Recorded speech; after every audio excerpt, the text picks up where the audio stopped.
जय हिंद दोस्तों। तो चलिए आज हम लोग एक नया टॉपिक देखते हैं, विद्युत धारा।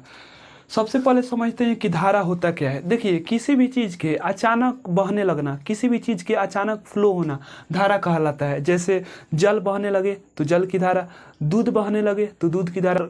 कोई आदमी ऐसा हो जो खटाखट अंग्रेजी बोलने लगे, एकदम खटाखट, तो उसे हम कहेंगे अंग्रेजी की धारा। उसी तरह से अगर इलेक्ट्रॉनों को प्रवाह किया जाए, इलेक्ट्रॉन बहने लगे, इलेक्ट्रॉन अचानक से लगातार बहने लगे, तो उसे ही धारा में इलेक्ट्रॉन, इलेक्ट्रिक करंट, अगर इलेक्ट्रॉन प्रवाह हो तो उसे हम कहेंगे इलेक्ट्रिक करंट, विद्युत धारा।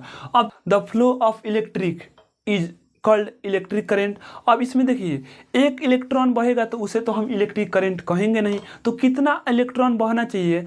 विद्युत धारा को हम लोग मापते हैं एम्पियर में, विद्युत धारा को हम लोग एम्पियर में मापते हैं, एम्पियर। विद्युत धारा को हम लोग मापते हैं एम्पियर में। अब इसमें बात करते हैं कि एक एम्पियर में कितने इलेक्ट्रॉन होते हैं। तो देखिए, एक एम्पियर में 6250 6250, और इसमें आप 15 को जीरो बैठा लीजिए अपना मन से। तो देखिए, एक एम्पियर में इतने इलेक्ट्रॉन होते हैं, इसीलिए हमको कभी एक एम्पियर का झटका लगता है। अगर हमको एक एम्पियर का करंट लगता है, अगर हम तार को छूते हैं तो एक एम्पियर का झटका लगता है, तो एक सेकेंड में हमारे शरीर में इतना मात्रा में इलेक्ट्रॉन प्रवेश करता है। इसीलिए ना हमारा हाथ एकदम पूरा तरह से एकदम झंझना आ जाता है।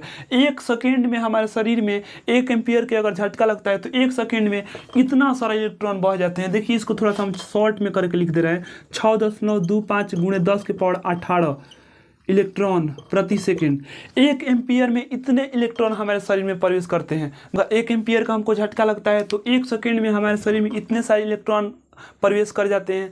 अब थोड़ा सा चलिए हम बात करते हैं, आखिर इलेक्ट्रॉन आगे की तरफ ही क्यों बढ़ता है। जो विद्युत धारा में बहने वाला इलेक्ट्रॉन होता है, यह इलेक्ट्रॉन आगे की तरफ इसलिए बहता है क्योंकि इसे पीछे से कोई ना कोई चीज़ ढकेलता होगा। तो देखिए, इसे पीछे कौन ढकेलता है, तो किसी भी विद्युत इलेक्ट्रिक करंट में, मतलब विद्युत धारा में, इलेक्ट्रॉन आगे आगे बहता है और पीछे से इसको धक्का देने का काम, इलेक्ट्रॉन को पीछे से धक्का देने का काम करता है वोल्टेज।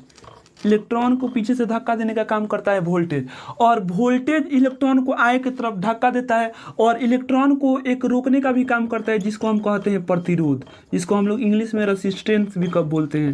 रेसिस्टेंस जो इलेक्ट्रॉन को होता है या प्रवाह करता है, इलेक्ट्रॉन प्रवाह होता है, इसी को हम लोग विद्युत धारा कहते हैं। और विद्युत धारा जो बहता है तो उसे पीछे से ढकेलने का काम करता है वोल्टेज, और वोल्टेज पीछे से इलेक्ट्रॉन को ढकेलता है और इसी इलेक्ट्रॉन को रोकने का काम करता है रेसिस्टेंस।